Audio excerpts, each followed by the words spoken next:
I came to Georgia Tech as a freshman in 1981, and in January of 1982 we had Snow Jam. And Snow Jam, it started snowing on, I think, a Thursday afternoon, and the city of Atlanta panicked. The school was closed on Friday. The whole city was paralyzed. There were cars abandoned on the highway. But not only were we off that Friday, we were off the entire week the next week.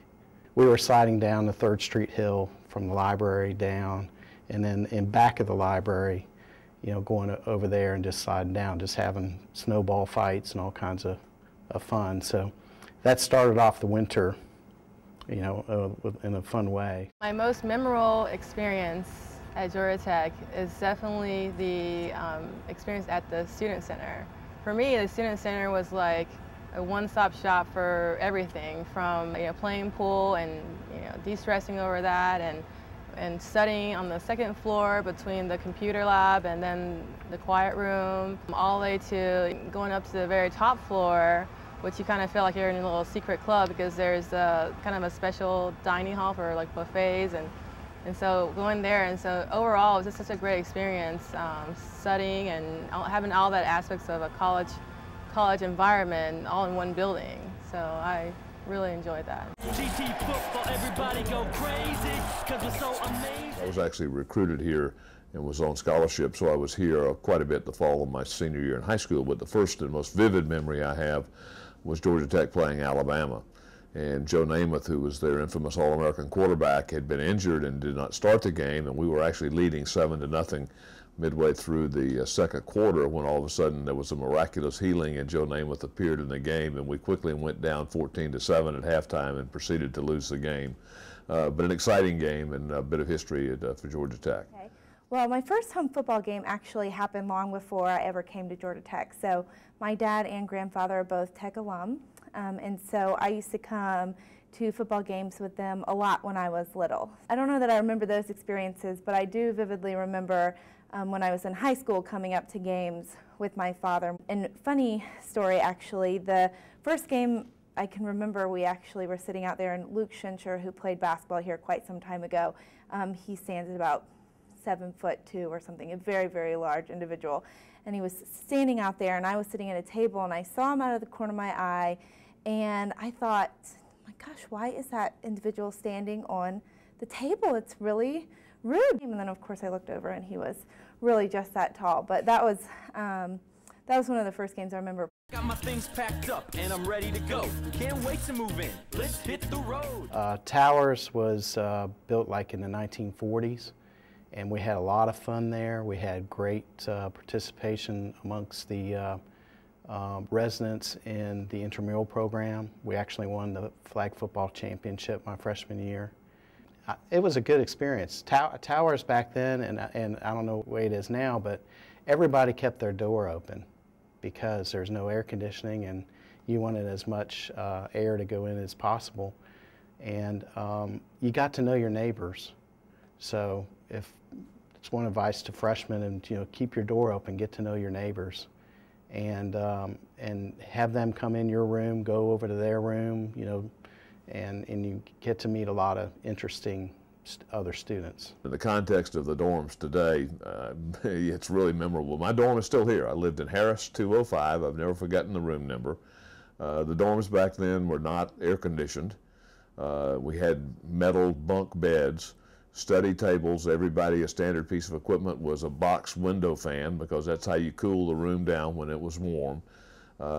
Bathrooms were down the hall. It was not quite the standard of living that students at Tech today have become accustomed to, but it seemed fine at the time. And even things like not having air conditioning didn't seem to bother us. Atlanta was actually cool compared to South Georgia, where I grew up. So many memories of that dorm. Tech student and my life is non-stop. All your friends are on campus, it's the place to drop. I was very involved from my freshman year till my senior year, and that was something that I think really made my Georgia Tech experience, was the outside of the classroom and extracurricular involvement. And I really was involved with the philanthropic aspects on campus, Relay for Life. I did the Techwood tutorial project. and did a lot of different things through the MOVE office.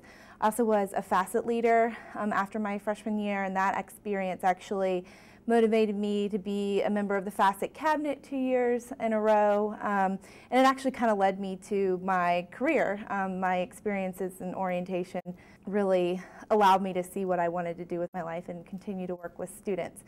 So I definitely was very involved. I also was a member of the Greek community and did some academic honor societies and those sort of things also. While I was at Georgia Tech, I didn't have a lot of time to get involved around campus. So after college, when I got into my job at Coca-Cola, I mean, I definitely wanted to give back and do whatever I could to do my part of, being part of Georgia Tech. Coca-Cola has a Coca-Cola Georgia Tech Alumni Association, so I quickly got involved in that.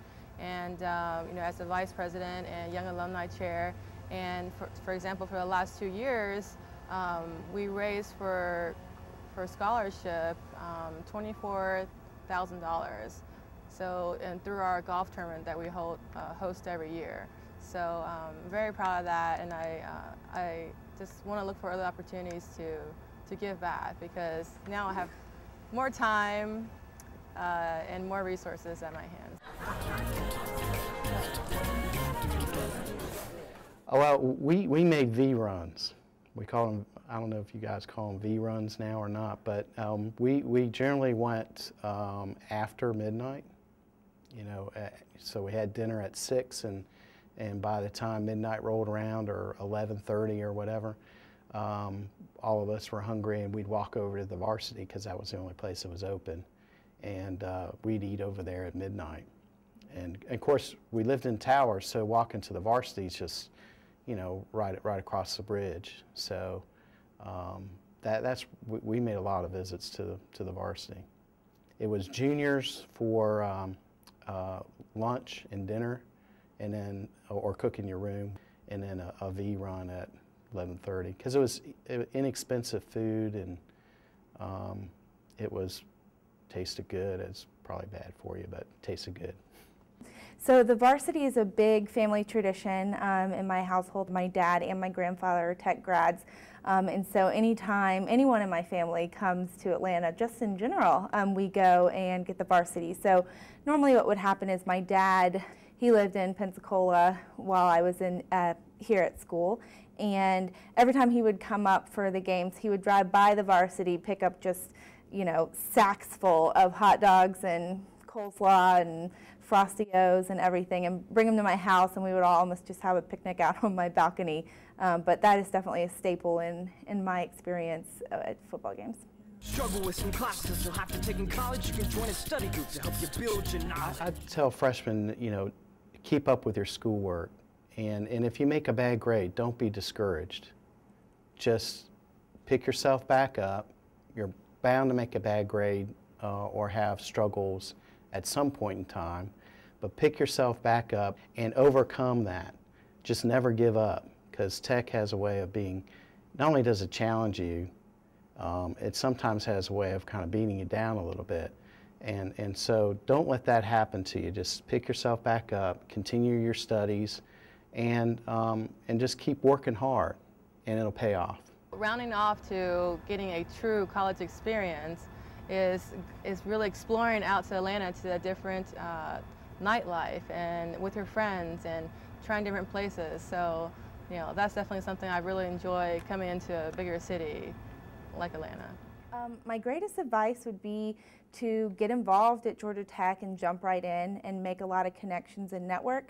And another piece of advice is to meet and learn from alumni. So Tech alumni love to interact with students and see what's happening at Georgia Tech, and it's a real benefit to students to interact with alumni as well. They've been there before, they've been through the very similar experiences, and so why not, listen to their stories and kind of learn from their successes. The single most important thing I would tell freshmen today is to enjoy the experience, enjoy the time. It will be over quicker, much quicker than you think it will be.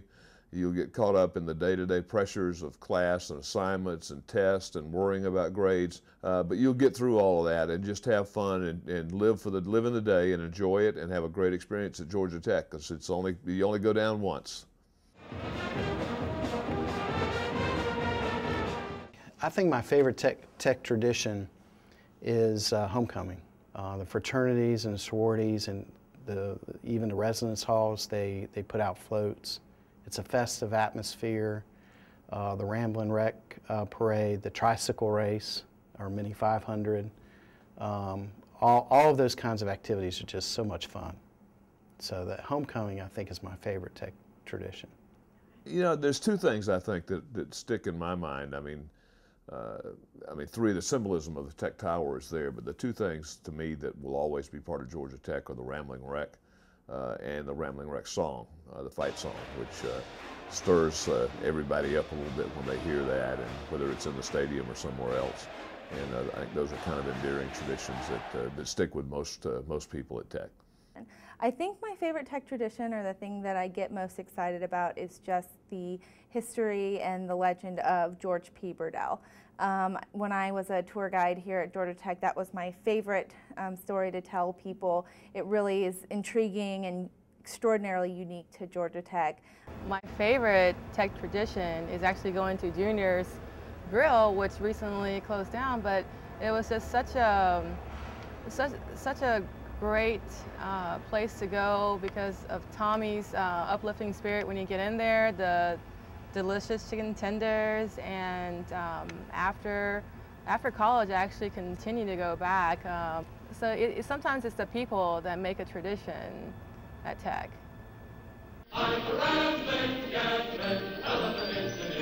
When the rec was introduced to campus in 1961, that was one of the new rat rules that came along with it, was that freshmen weren't allowed to touch the rec until the last final exam in the spring semester.